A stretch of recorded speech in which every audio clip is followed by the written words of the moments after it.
to understand the drama surrounding Logan Paul, Dillon Danis, and Logan Paul's fiancée, Nina Agdal, there are three characters that you have to know.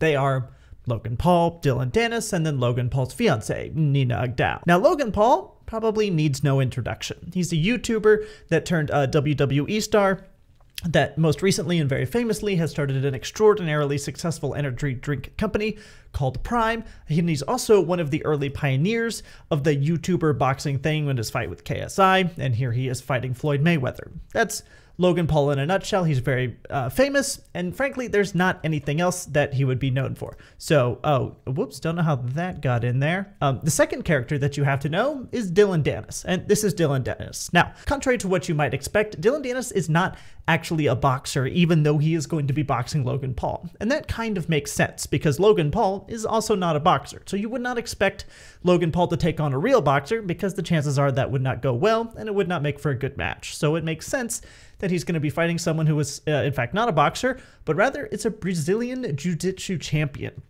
Not only that, but he's actually a world champion. As you can see, between the years of basically 2013 and 2016, he did quite well, placing lots of huge global events, including the International Brazilian Jiu-Jitsu Federation World Championship 2014, Pan Championship in 2016. He is quite good at what he does. In fact, he's so good at what he does that he got to train with Conor McGregor. Now, for those of you that don't know, when you are an MMA fighter, there are two main things you have to know. You have to know how to box when you're standing up and punching the guy, and then you have to know how to wrestle or roll on the ground, such as what they do in Brazilian Jiu-Jitsu when you are taken to the ground. So if you're looking to get into MMA or do well in MMA, then you have to have someone that teaches you both. One person that teaches you how to box when you're standing up, and one person that teaches you how to wrestle or roll or do Brazilian Jiu-Jitsu when you're on the ground. But other than that, Dillon Danis hasn't done that much at all. He's done a couple of MMA fights, but these are from many years ago, so about 4 years ago, and he did win both of them to his credit, but that's the only MMA or standing up fighting experience that he's got, and it's also from quite a long time ago. Other than that, he's primarily known for backing out of a boxing match with KSI, who is Logan Paul's co-founder right here of Prime Energy. And now, despite his lack of conditioning and experience over the last few years, he is going to be fighting in this card right here alongside KSI.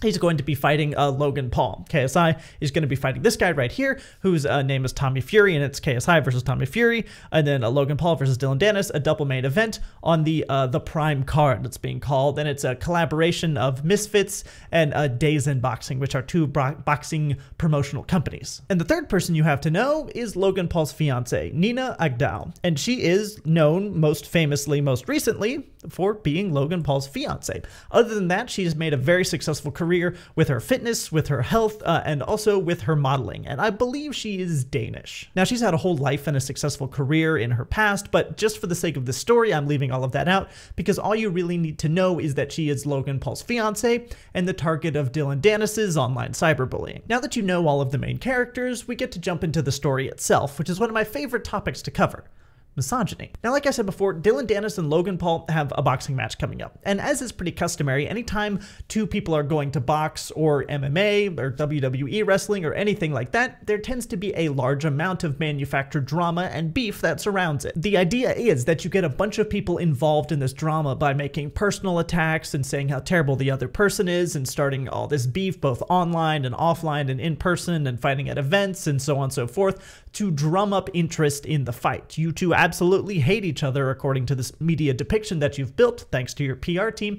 and now you're going to actually punch it out in the ring. And the hope is that lots of people will get really invested in this drama, whether you believe it's real or not, and so you will sign up to watch the fight in order to watch this beef be squashed for the last time and see who is right and who is wrong and so on. It's all for the purpose of building hype. It's kind of like a movie trailer for boxing. Often with this drama, you target something personal. For example, Dillon Danis targeted the fact that Logan Paul went to the forest, and so he bought his little, not minions, but whatever the little squeaky creature from Toy Story's hat and wore it to the press conference. You do things like that. But also what Dillon Danis has been targeting is Logan Paul's fiancée, Nina Agdal. In fact, he's targeted her so much, it's pretty nonstop.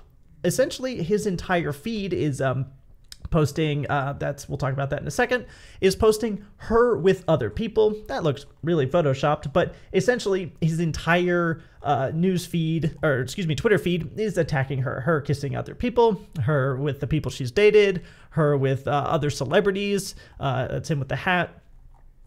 Insults about her, again, her with other people, her presumably doing things with other people, so on and so forth. It is basically the entirety of his feed is attacking her. Specifically attacking her around the fact that she's had lots of other past relationships, specifically with famous guys, and making fun of her with the implication that she has slept with all of them. Most recently, this culminated in him releasing a sex tape of her giving a blowjob to another man, except that it turned out that it wasn't actually her. In the video itself, the person who is giving the blowjob has tattooed stars on the back of her neck, but Nina in real life does not have those. So the tape is confirmed to be fake, but that aside, the principle of the thing, this needs to be condemned. First of all, I feel like I don't need to explain why releasing a sex tape of someone else without their consent is a terrible thing, whether or not it's actually her. A sex tape was released of someone presumably without their consent. It could have been her, in which case it would have been bad, or as it turns out, it's a total stranger online, which is also a bad thing. And that kind of brings us to why I hate this whole situation so much. All of Dillon Danis' attacks are based around two base assumptions. The first is that she has dated everyone that she's taken pictures with and posted online at any point in her life, and the second assumption is that she has slept with all of these people. All of his roasts are based around this presumption that she has had sex with all of these people, and also that that is somehow or for some reason a bad thing. If she's actively cheating, okay, sure, maybe you can make fun of that or that's roast worthy, but to be attacking a woman for having had past relationships and possibly intimate relationships with men she met before she met her fiance is just really disgusting. It perpetuates an ownership stereotype in which all women must save themselves for the man that they marry, or that if a woman sleeps with a lot of people that she is somehow worth less because of that, which is a very pathetic red pill incel take to have. Now, Logan Paul, for his part, really hasn't said much about this whole situation, which is probably for the best. It would really only go to fuel Dillon Danis into doing more. And also, he kind of doesn't need to respond. He's probably letting this whole event kind of run its course and let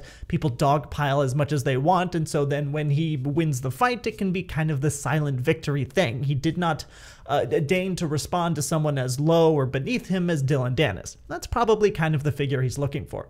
And also, all of this press that this situation is getting is really good for Logan Paul. Let's take a look at this card again. KSI versus Tommy Fury, double main event, Misfits and Dazen series, blah, blah, blah, the prime card. No matter what reason people are showing up for this event, whether to see Logan Paul absolutely destroy the guy that's been attacking his fiance, or to see Logan Paul absolutely be destroyed by the guy who's been exposing his fiance, all of this becomes publicity for Prime, of which Logan Paul has a 20% stake. I imagine Logan Paul has better things to do with his time than to respond to this kind of cyberbullying and online hate campaign that Dillon Danis is campaigning. And also, he really doesn't need to respond. If all the publicity and hype and pre-fight banter and hate and attack and so on is being done by one person, and Logan Paul doesn't have to participate in it at all, then why would he participate? All he could do is sit back, train, prepare for the fight, and then whether or not he wins, he profits for this entire thing off the back end because Prime specifically is getting so much media attention for it. So while I understand that this is all hype for a boxing match in order to sell tickets and make Prime more popular, it doesn't change the fact that I think sex shaming someone who's not involved in your feud in order to get the goat of someone else is pathetic and weird. And if you do it, you are immature, and frankly, Dillon Danis needs to grow up. Thanks for watching.